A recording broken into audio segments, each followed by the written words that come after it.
Menurut Ni Yuntian, selain Duanmu Dongfeng, Duanmu Longdou juga memiliki 2 murid langsung. Mo Yanchen adalah salah satunya, dan yang lainnya adalah saudara kandungnya, Mo Yansing. Pemimpin Sekte Abadi Yuan Surgawi terakhir yang bergegas ke medan perang berburu adalah Mo Yansing.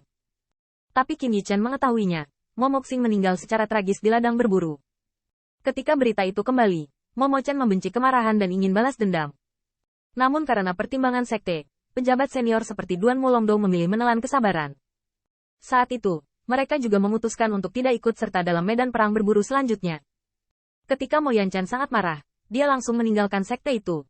Dalam beberapa tahun terakhir, 1 orang telah pergi keluar. Karena sekte tidak dapat membalaskan dendam saudaranya, dia bergantung pada kekuatannya sendiri.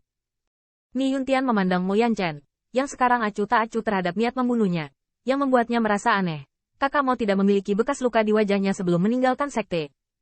Di dalam sekte, prestise sangat tinggi. Teladan junior brother junior sister. Qin Yichen melihat bekas luka itu, dan dia tahu bahwa masing-masing dari mereka mungkin memiliki ancaman hidup dan mati. Ni Yuntian menghela nafas, dan berkata, dan saya mendengar kakek mereka mengatakan bahwa dalam beberapa tahun terakhir, ada murid Dewa Sekte Abadi Xiao yang telah terbunuh di luar negeri. Pembunuhnya tidak pernah ditemukan. Diperkirakan kakak senior Mo yang melakukannya. Qin Yichen mendengar ini, terkejut. Tatapan Mo ke arah Chen tidak lagi menjijikkan seperti sebelumnya, tetapi sedikit lebih serius. Dia mengira Mo Yanchen adalah tipe bocah pemberontak, yang hanya peduli pada amarah dan amarahnya sendiri. Sekarang sepertinya dia berani melakukan sesuatu kepada orang-orang dari Sekte Abadi Sen Xiao. Apalagi, setidaknya ada darah di mulutnya.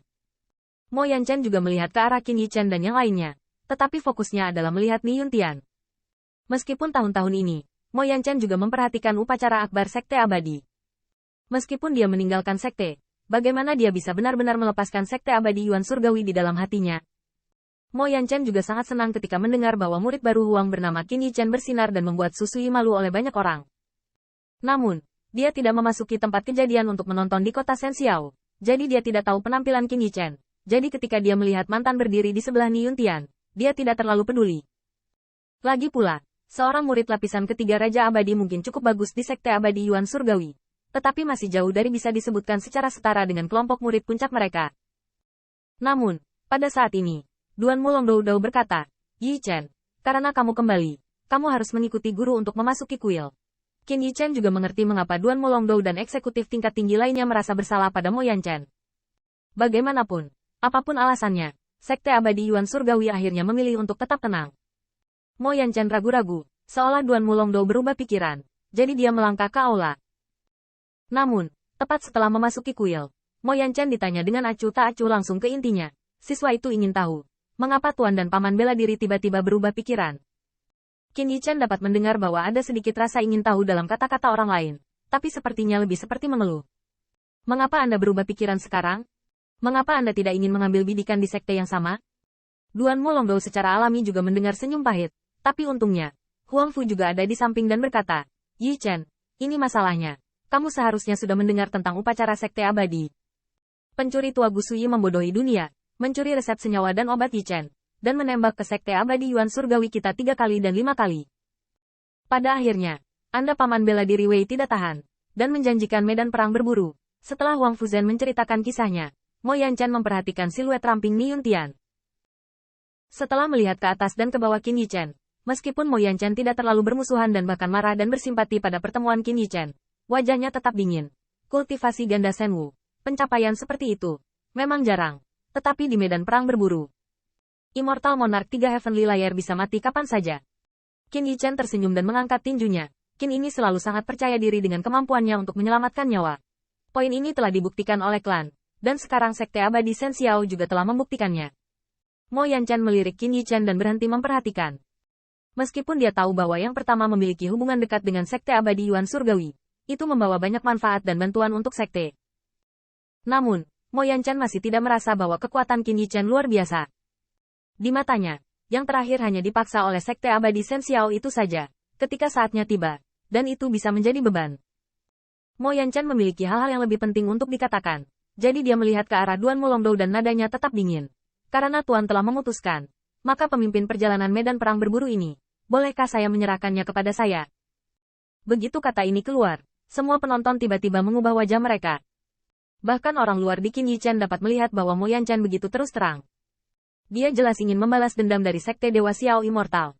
Bahkan dapat dikatakan bahwa niat membunuh dan kebencian antara Mo Yanchen dan perbuatannya dapat dilihat oleh individu. Duan Mulongdou juga mengalami kesulitan, dan perlahan berkata, Yichen, kamu baru saja kembali. Lebih baik membiarkan Deng Feng memimpin tim kali ini. Apakah kamu akan pergi ke saudara muda Feng? Mo Yanchen memandang Duan Mudong Feng, dan ekspresinya tetap tidak berubah. Saya khawatir tidak sebaik saya untuk naik ke kekuatan junior brother Feng. Kata-katanya jelas berduri, membuat semua orang di aula malu untuk sementara waktu. Anda harus tahu bahwa kedua bersaudara Momo Chen memiliki hubungan yang baik dengan Duan Mudong Feng, dan mereka selalu menganggap yang terakhir sebagai saudara, tetapi sekarang mereka seperti orang asing. Namun, semua orang harus mengakui bahwa Mo Yanchen mengatakan yang sebenarnya. Qin Yichen juga dapat melihat bahwa meskipun Mo Yanchen sekarang dipenuhi dengan kebencian, kebencian memang dapat membawa kekuatan yang tak terbayangkan. Mo Yanchen hari ini, meskipun ranahnya juga 5 lapis, harus di atas Duanmu. Tetapi Qin Yichen merasa napasnya agak kabur dan tidak stabil. Namun, eksekutif tingkat tinggi Duan Mudong Feng memiliki mata yang tajam, dan Anda dapat melihat sekilas bahwa Mo Yanchen adalah konsekuensi dari kegagalan Transcending Tribulation. Dengan kata lain, Mo Yanchen telah sendirian selama bertahun-tahun dan telah mencoba mempengaruhi lapisan surgawi 6 Raja Abadi. Hanya saja Duan Mulongdou mengira Mo Yanchen menghadapi kesengsaraan guntur sendirian, dan tidak ada yang menjaganya. Dia akhirnya dikalahkan di depan kesengsaraan guntur, dan kondisinya sangat lemah. Siapapun dengan kesalahpahaman atau musuh akan datang ke pintu. Konsekuensinya, Duan Mulongdou terasa seperti pisau. Tapi posisi pemimpin itu sangat penting, bahkan bisa dikatakan berhubungan dengan kehidupan semua yang terlibat dalam kedisiplinan. Jadi setelah Duan Mudong Feng ragu-ragu, dia masih memilih untuk membuka mulut dan berkata, Kakakmu, saya akui bahwa Anda telah lebih maju daripada saya dalam kultivasi selama bertahun-tahun, dan saya tahu bahwa pikiran Anda bukan hanya Anda, kami tidak pernah lupa. Tapi, terus terang, saudara muda, kamu memang sedikit tidak cocok sebagai pemimpin.